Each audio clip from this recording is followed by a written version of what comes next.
Awesome. I think I'll just start. We're just on time right now. Good afternoon, everybody. How are we all doing? First of all, thanks for showing up. But now that you've all actually showed up, I'm forced to give this talk. Today I'll actually be talking about how the web platform has actually evolved so much, and so much to an extent that we actually don't realize, but we still actually reach for frameworks and libraries even when we actually don't need it. But before that, let me actually quickly introduce myself. I sometimes also refer to this as the ego slide, which is basically, oh, what am I doing? Why am I here? What did I do to deserve to be here, and all of that. So my name is Ananya, and I am a senior engineer based here in the UK. I used to be a part of Samsung. I just quit 2 weeks ago just to take a brief time off before I start my next role. But a lot of stuff that I've been doing so far is like building large-scale distributed systems, and apart from that, I also do a lot of open source contributions. So I very actively involved with the W3C, which is, for those of you who don't know, the World Wide Web Consortium. It's basically the governing body for everything that we actually see on the web today.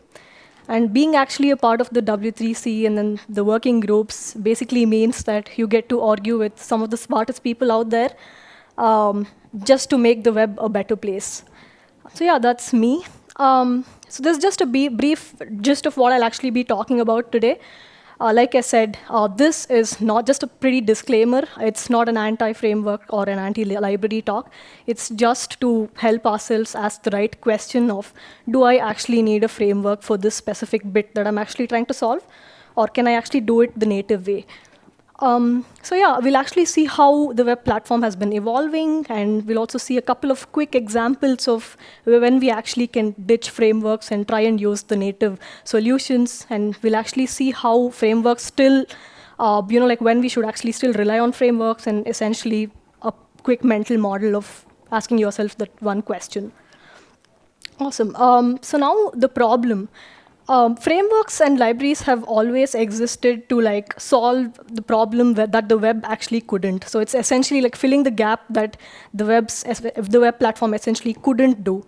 But the problem here is, even before you actually see if the web could do that problem for you, like solve that problem for you, people like reach out to like frameworks and libraries by default. It's like, okay, I have a problem. Okay, cool. Let me just use a framework or a library. And that's actually pretty problematic, and we'll shortly see why. But before that, like I actually wanted to quote this one principle from the W3C, which was written back in 2006. Like in the web's terms, I don't know, like it feels like light years ago. It's called the rule of least power. So what it essentially means is that for any given problem, try and use the least powerful language to solve that problem. And this is a very programming specific principle, but if I have to talk about it in the web's aspect, what it means is that try and use HTML to solve a problem. If you can't, then like try to use CSS and then sprinkle some JavaScript on that. And only when you can't do it with any of this, only then like reach out for a framework or a library or any third-party NPM package. But the problem right now here is that a lot of people don't follow that principle. And for each NPM package that you actually install, like you are actually creating more dependencies, and then you're not making your app lightweight anymore. It's getting more and more bulkier. And also every dependency that you install has some sort of other interdependencies. And when that happens, and when one of that goes unmaintained, or let's say there's a security vulnerability, it's just so much that you have to deal with at the end of the day. And also there's something called the abstraction debt. What it essentially means is that when you use a framework or a library, you're dealing with its own methods, its own like little world, its own little life cycle methods and all of that. And if again something goes wrong, you're not just dealing with the code that you wrote, but also something much more than that. So at the end of the day, when you actually see the principle that we actually just saw, it just means that the web platform wins. So in this section, we'll actually quickly see a couple of basic examples of, like how the web platform has been doing some stuff for us, like basic stuff like tooltips, dialog boxes, and all of that, and how we can actually ditch, using some sort of third-party libraries or frameworks for that. So starting with the very first one is something called the dialog. I mean, pretty semantic, as the tag itself suggests. It's just a pretty small dialog box, or it could be a model or a non-model. And what it essentially, this is essentially the one that you see where, like, let's say you say, delete my profile. It's the one that shows, oh, are you sure you want to delete that profile? And then you go, yes, I'm sure. So that's exactly what dialog box is. So this is the native HTML solution for it. All it has is just one simple button, which is saying open dialog. And then when you click on that button, that's the entire rest of the code is actually the dialog box itself. Like you can decide to like show whatever you want to show, like either cancel or like, anything that you want. So like, let's actually look at it in a quick visual way. Like I said, it's a pretty dumb and very basic solution that I wrote. You can do much more with it and make it look fancier. But just to give a visual idea, so like I said, I have a quick open dialog button, and then I click on that, and then you just see the little dialog that actually pops up, and then you just say close. So yeah, it's just pretty basic. There's no CSS here in here. You can decide to add any sort of CSS that you want, make it more fancier, and all those sorts of things that you want to do. And the next thing is with respect to the accessibility. So this is actually another reason why you should try and use native solutions as much as possible. This is mostly because in the web platform, they try and make it as accessible as it could get. So there's good focus management.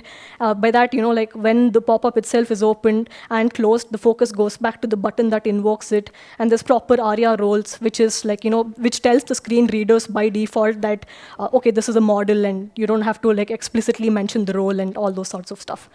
And then the other thing that as developers we should do is make sure that everything outside the dialog itself is made inert using the inert attribute. What it means is that like just the pop-up itself, the keyboard accessibility remains just, and the focus just remains in the pop-up when it's open, and everything outside is just like, you just don't make it visible to the screen reader users so that they're not confused. So it's pretty good in terms of accessibility. And in terms of the browser compatibility as well, pretty good. Almost all green. All the browsers support it pretty well. And this is from MDN Web Docs. They do a great job with respect to showing the browser compatibility or anything, or even like basic examples. There's also another resource called Can I Use, which you can use.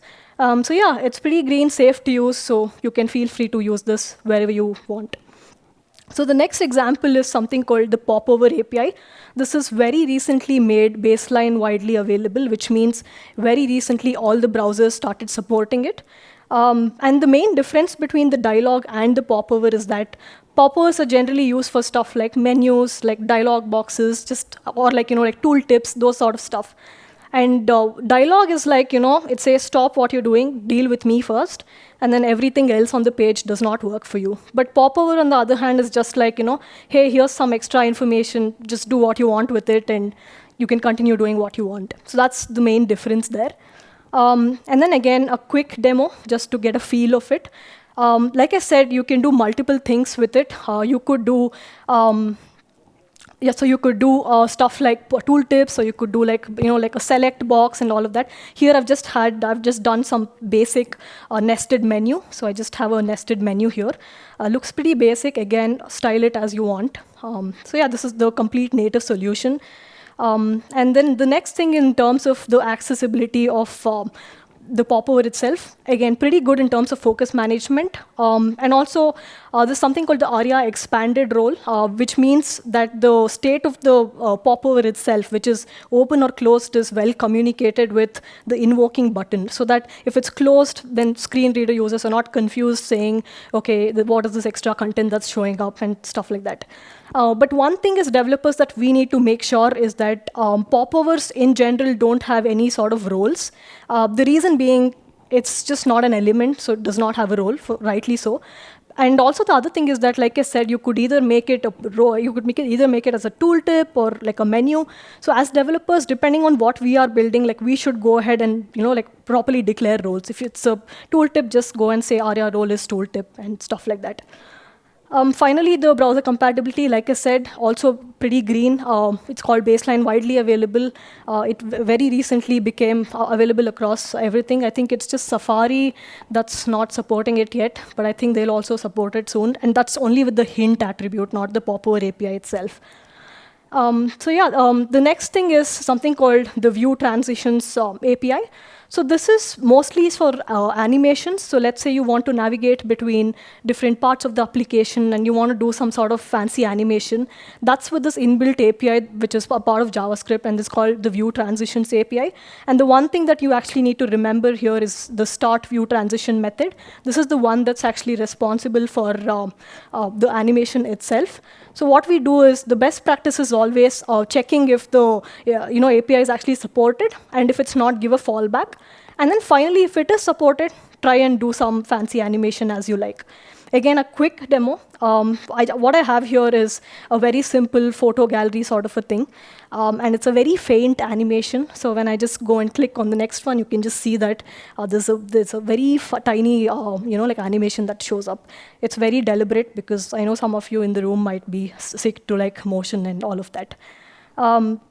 So yeah, accessibility in terms of animation is always tricky because there's motion involved, and obviously when there's motion involved, you don't want people to get like agitated and all of that. So it respects something called the prefers reduced motion, which is a media query. So it's mostly for users that are like sensitive to motion, and then you can either cut it down completely or you can like slow it down and do stuff like that. But as developers, whenever there's animation involved, you're moving from like point A to point B. So it's also important to like manage focus. So whenever you like land to a new page, maybe like get the focus to the heading of the new page. Just try and make sure you do stuff like that. And also updating the document title is also something very important because that's how screen readers know that the document has changed or like it has reached a different stage and all those sorts of stuff. Browser compatibility, also pretty good. All the attributes are very well supported across all the browsers, so safe to use. Don't have to think of fallback really, but always a good practice to like just check it out. So yeah, it's also safe to use, so feel free to use it. So the final thing that I actually want to show is something called the details and summary. In very simple terms, it's your accordion. It's the stuff that you see on your FAQ where you click and then, like the show more button where, more information shows up. So again, you have the details tag, summary, and then there's this cool button that shows up in the form of an arrow. And then, you expand that and you just show the basic information that you want to show. Again, a very simple demo, just to give a feel of what it might look like. None of these are styled, so yeah, just remember to style it if you want. So this is the whole summary aspect, and then if I go and expand it, that's the extra detail that shows up. And in terms of the accessibility, again, pretty good. Summary is a button. It gets the role button automatically so that screen readers know that it's an interactive element. So anybody that's actually using a keyboard or something, like they just know that they can tab into it and the rest of the content actually opens. And the open-close state is also very well communicated, again, because of something called the ARIA expanded state. So whether it's closed or open, and only if it's open, then it shows up in the accessibility tree, otherwise it doesn't. Also very well, compatible with keyboards. You can click on escape and then it just, or you can also use like space, enter, and it works pretty well. In terms of the browser compatibility, also pretty good, also baseline widely available. So don't really have to think of fallbacks. Feel free to use it. So yeah. And finally, I think, yeah, these are just few basic examples that I actually showed. But obviously, the web platform is having like much more capabilities. So there's like stuff like web components out there, which is useful for like making reusable components. And there's also something called the navigation API, which is like used for stuff like, for making like single page web applications. And there's just a lot more. Like you have like anchor positioning, so many things. So just try that the next time you actually want to like try and solve a problem, see if the native solution actually works. Cut down all the dependency debt that you have, and that'll actually be super helpful, not just for yourself but also for your apps and users as well. But despite all this, frameworks still win. Obviously, all of us use frameworks. And especially when it's a large-scale distributed system, you have lots of users, so much data that's flowing in, and current state depends on previous state, all those sorts of things, and server-side rendering at scale. And you have so many nested routes, and you want to do some sort of lazy loading, things like that. Obviously, we do need frameworks for stuff like that. But it's just the tiny bits that you try and cut out, because four, you try, let's say you use like four NPM packages for like four trivial stuff. That's like so much, like additional weight on the entire bundle. So yeah, I think that being said, the shift should essentially be, instead of going, like free frameworks by default, next time try and ask yourself the question, do I actually need a framework for this? Does the native web already solve this problem for me? If it does, try and use the native web itself. And if it doesn't, only then like bring in any sort of NPM package or a library or any sort of framework that you like. So yeah, I think that's my time. Thank you so much for showing up. If you have any questions, I'll be around. But yeah, thank you so much for showing up, and you've been a wonderful audience.